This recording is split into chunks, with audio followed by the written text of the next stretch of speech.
I want to talk about the road not taken. The road not taken. In 1916, Robert Frost wrote that famous poem entitled The Road Not Taken. What the poem does is it gives us a picture of a traveler who, while traveling, comes to a fork in the road. As he or she, I don't know if the traveler is male or female, so let me be politically correct. As they stand at the fork in the road, a decision has to be made. Both roads look the same. As a matter of fact, there's a line in the poem that says, "And both that morning equally lay." It means both roads look the same, almost like the Democratic and the Republican Party. The conclusion is the traveler decides to take the road less traveled. The poem ends by saying, "I shall be telling this with a sigh. I took the road less traveled by, and that has made all of the difference." All the difference just because a traveler decided to go another way. All the difference. It made all the difference just because the traveler chose another road. When it comes to fixing the state of Illinois, when it comes to making some progress, when it comes to reforming the educational system of this state, my question is, what's wrong with doing something different? What's wrong with stepping out of familiar territory? And what's wrong with choosing the road not taken? It is said that the definition of insanity is to do the same thing and do it the same way, but expect at the end a different result. I look at different states. I look at their motto. I notice that Florida is the Sunshine State.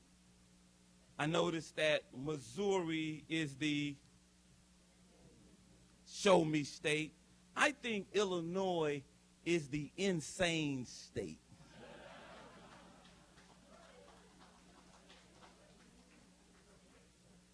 Because we keep traveling down the same road and we are expecting somehow, miraculously, a different result. Let's talk about, for a moment, this same road. Democratic Party and the Republican Party both working against each other and not for the people of Illinois. When you work against each other, and so one party makes the other party looks bad, and then the next week the other party makes the other party look bad, somewhere caught in the middle are people. And the people of the state of Illinois are caught in the middle. Both parties point fingers at each other. Both parties blame the other for the problems that we have. Both parties claim to have the answer, but neither party will reveal the answer. I am disillusioned with this road that we continue to travel on. It's time to start taking some new roads. It's time to start thinking out of the box. What's wrong with us thinking about a multi-party system?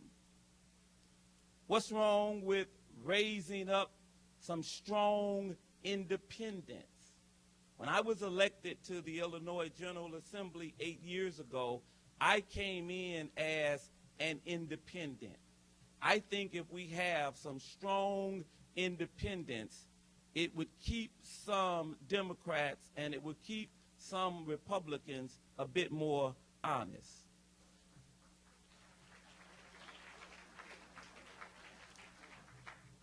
Better still, what's wrong with talking about? What's wrong with talking about? This is a discussion. This is a discussion. It's not a bill in the General Assembly yet. This is a discussion.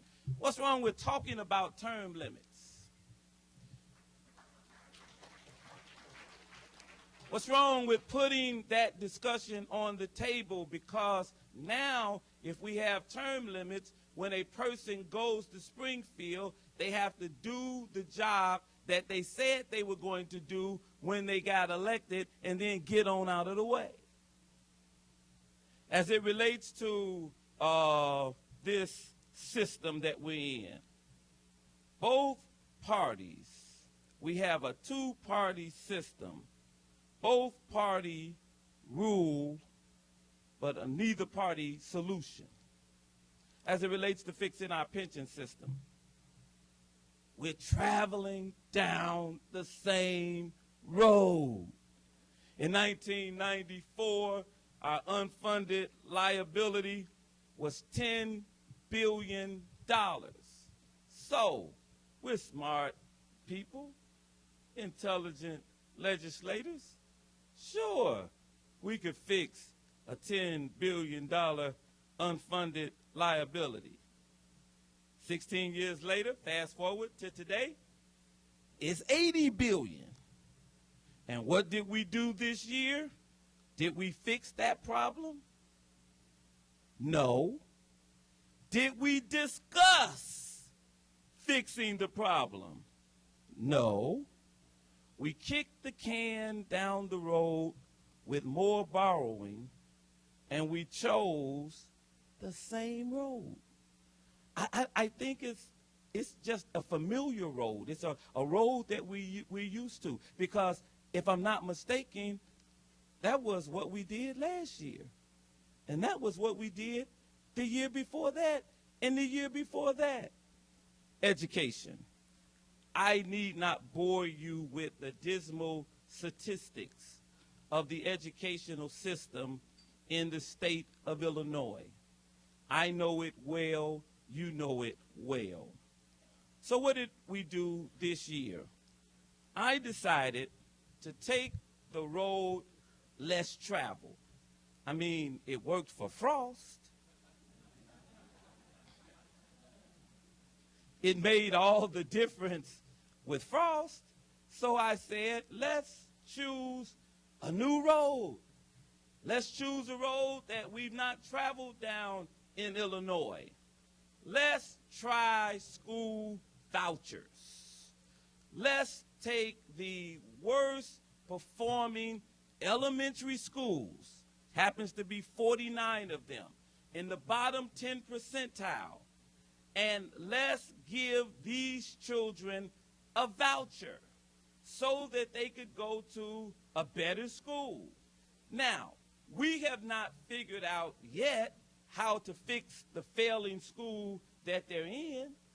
We don't have a plan to fix the school that they're in. We know that there's a problem. So I said, surely there's nothing wrong with traveling this new road and give the parents an option because the school is failing. I mean, surely, as I said, surely there cannot be an argument for keeping a child in a failing school because the school has been failing. It's not a new failing school. It's the same failing school year after year after year. A child will only be in third grade one time, except for me. But life can get better. Life can get better. But what did we do in Illinois this year? We decided to stay on the road that we've been on. We've decided to take the road that we always take because we're scared to travel a different road. And so one legislator, or several legislators, said to me, Meeks, that's what they call me in Springfield, Meeks. Because can't nobody figure out whether to say Rev Meeks or Senator Meeks. So it's just Meeks. And I'm fine with that. I'm fine with that. Said, Meeks, say, I'm not with your bill. I say, why are you not with the bill? And the response of several legislators was, if we can't save all the kids, then we shouldn't save none. If we can't help everybody, if you can't come up with a bill that's going to help everybody, then we won't help none. So I always come back with the same response. I say, and so rather than me telling you what I'll tell them, I'll tell you, I'll try it on you. There's 100 of us in this room right now. Boom, there's an explosion in the kitchen. The room catches on fire. All of a sudden, the ambulance shows up and the fire trucks show up. And they've concluded, they've calculated that of the 100 of us in the room, they can save 40. But 60 of us are going to perish. The chief fire person says, pack up the truck. We're going back to the station. If we can't save everybody, we're not going to save anybody. How many people in this room would vote that they try to save the 40 that they could save? How many people would you? I'll take my chances. I'll take my chances. I'd rather that they save the 40 and in hopes that I'm one of the 40 than they go back and then leave all of us to burn. That is the most idiotic, ridiculous argument I've ever heard. Then if you can't save everybody, you save the ones you can save.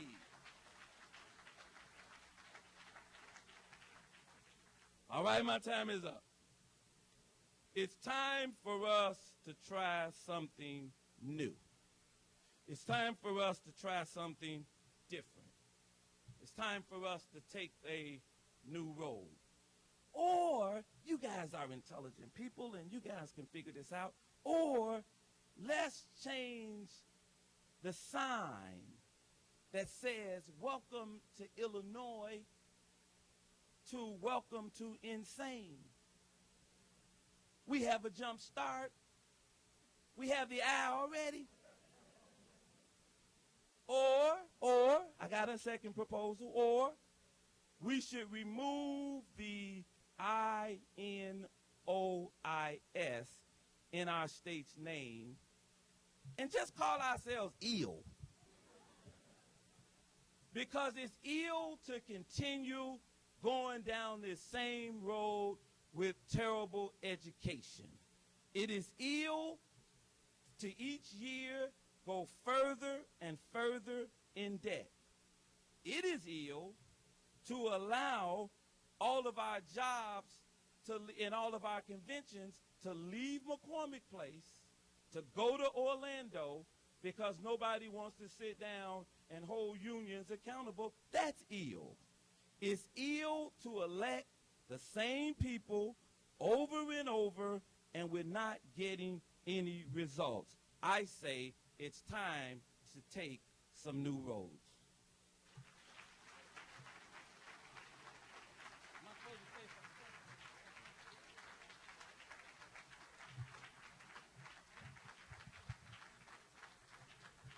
Threw me off. I just thought you were bad. You know, you're just warming up. I felt like the third inning. Okay, well, on your desk, on your table, always do it. 40 years, come on, cut some slack here.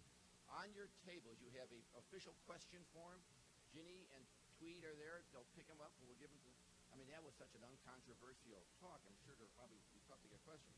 So, the first question, by the way, handwriting does count. We're seeing a lot of scribble. Look at that, Reverend. How can you read that? I mean, that's really tough. But I want to start off with this one. This is one you're going to like. Roger Keats, are you here? Yeah, I got it. 22 Republican and 48 Democratic House members voted against your Opportunity Scholarship. What's your strategy to change their mind? Start off with an easy one. You know, I think the strategy to change their mind will have to come from the individuals who will benefit from the Opportunity Scholarships. Because, first of all, I do want to appreciate Senator Kirk Dillard, who was a co-sponsor. The Republicans in the Senate,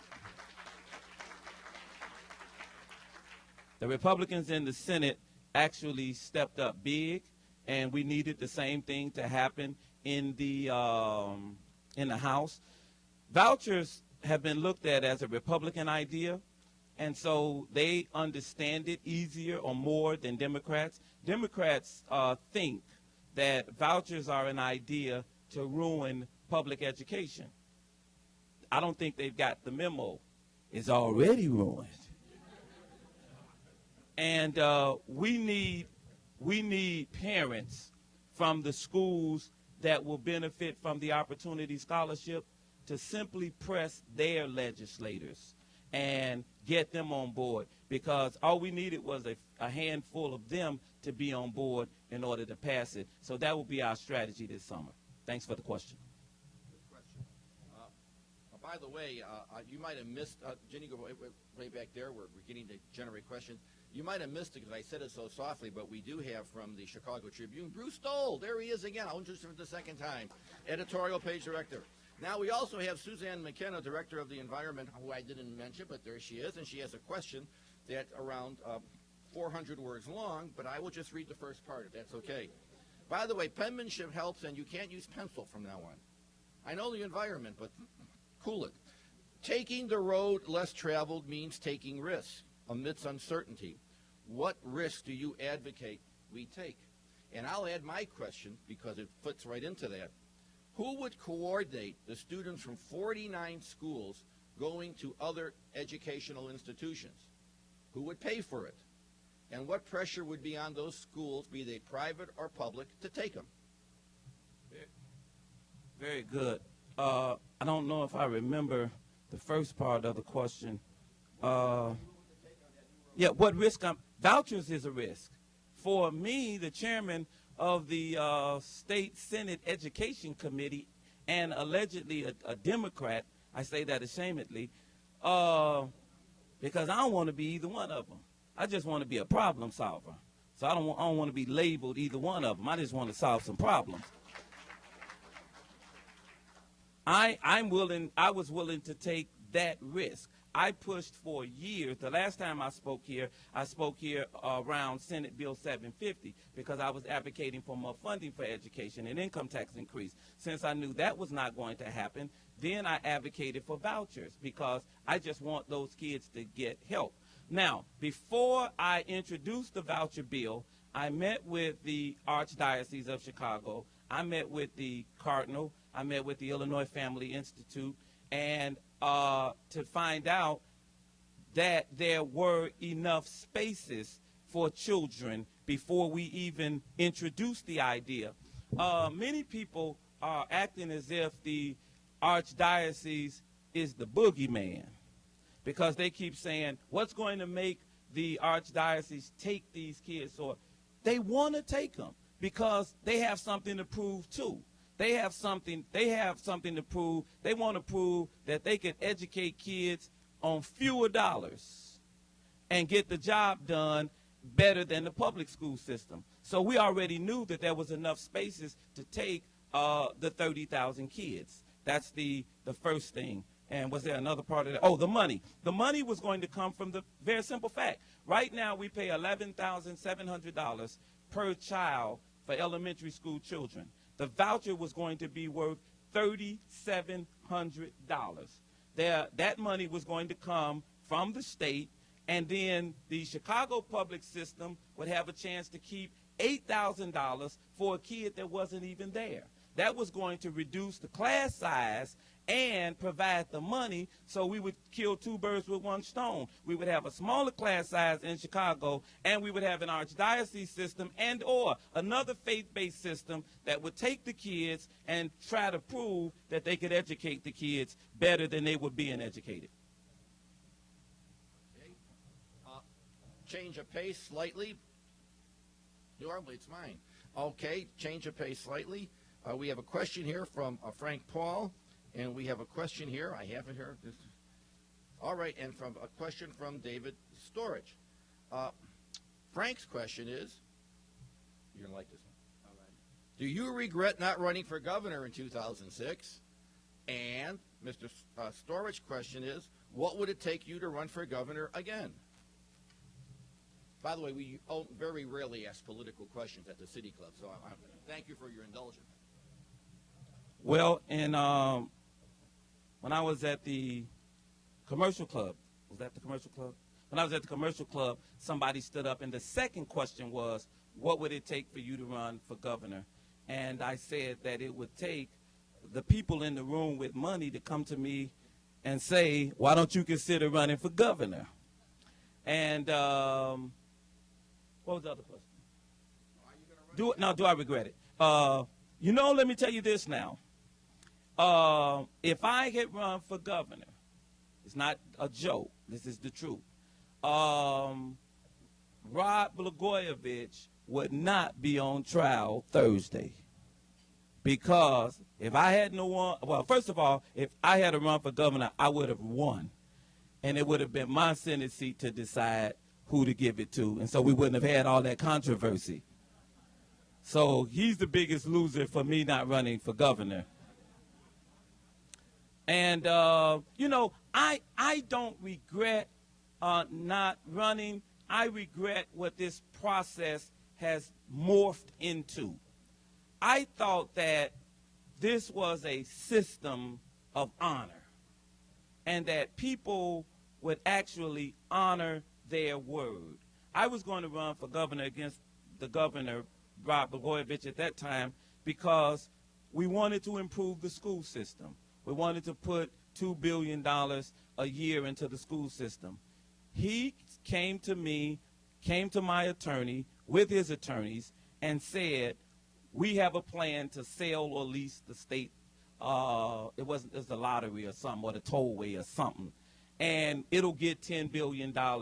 And we worked all day. My lawyers were convinced that he was telling the truth. I was just not used to a person having a press conference saying, this is what I'm going to do, and then not fulfilling that commitment. I was naive. I trusted people's word, and, it's sad, but it didn't work out. But I don't regret it. Rod Blagojevich should regret it. Not to help you with your fundraising, but, it's probably been recorded anyways, but you write up that conversation, that could be a sellable article, maybe even a movie. All right, Martin Koldag, I didn't introduce you, are you, sir? Martin? Oh, he just left. Well, then I won't ask this question. No, I will ask this question. 18 formerly horribly failed Chicago schools are moving rapidly to excellence. Do you know about that? Do you know them? Yes. Good answer. Okay. You want to expand, or? I believe they are Take my. I think the person they are the turnaround schools, and we have here in Chicago a model where the Chicago public school system, they are allowing schools to be turned around, and that model is working. And so I'm behind that model. I support that model. That's 18. There are 490 elementary schools, and I'm trying to figure out how to help as many as possible. Vince Colbert, why, in your opinion, why are teachers so much against vouchers? Because the teachers have been, the teachers' unions are against vouchers. And the reason the teachers' unions are against vouchers is because, from their opinion, They already don't have enough money to run public education now, they think. And so they feel that vouchers will take money away from public schools. I think the teachers union fought this voucher bill so hard because they know that if we had passed the voucher bill, and when we passed the voucher bill, that other places in Illinois will start looking at it, other cities will start looking at it, and so they just wanted to stop it in its track. I think we have to be careful of the unions. I think the unions have become like the Blob. You all remember the movie The Blob? The Blob started, and I think that unions have been, and they have a capacity to be great. There's nothing wrong with unions, but I think unions today are going too far. And I think that at some point, general assemblies, mayors, governors are going to have to stand up to unions and say, okay, now, enough is enough. You guys are going too far. You know, every good idea that we have in the state now, we have to worry about what the unions, what will the unions think? What will the unions say? I think we need to bag the unions up now. The Blob, and the unions were a great idea. The unions created the middle class. The unions helped workers' lives and all of that. But you remember the Blob, when you kept letting it, kept on rolling, it eventually rolled all over New York, and it just swallowed up the whole town. That's what the unions are about to do in Illinois if we're not careful. This is a bulletin. Senator Meeks will be opening up a branch of his church in Wheaton, because after that last comment, I think he could take over the DuPage Republican Party, which wouldn't be all that tough right now. Dan Proft, question. Are you going to bring the school choice bill back either in the veto session or next year? I'll bring it back in the veto session, Dan, and every year thereafter until we have some solutions. But I hope to not stop with the school voucher idea. I hope to bring any idea that will travel along a new road, something else that we've not thought of, something else that we've not tried that will make a difference in the lives of young people. One quick and one long question. This is from Deirdre Joy Smith, again in pencil. We got to put pens on these desks here, or get a guy reading it with better eyes. I agree with you on term limits. Mike Madigan is the longest-serving speaker in the United States, probably in the rest of the world if we wanted to expand it. What do you propose as the limit to term limits? To term limits, 5 terms, 3 terms. How would you put that in legislation, and would it be grandfathered in? I do not think that any legislation could be grandfathered. I don't think so.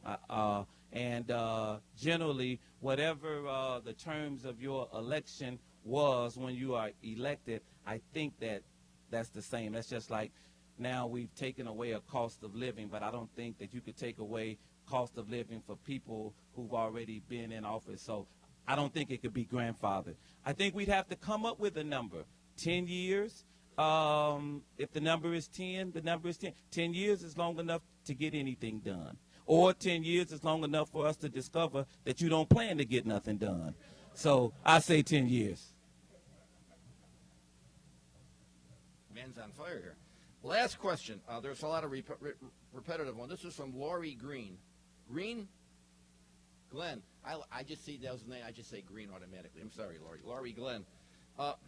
So what should our great state's leadership do differently that would be the other road that needs to be taken? And I think what she's really asking is not just on the dealing with education, but with the whole budget crisis, because your good friend and my good friend Ralph Martiri in his latest report says we're at $7 billion down the hole. How do we attack that and still do all these other things? I think that's a good question to end this with. All right. Everything. The answer would be everything. We should do everything different.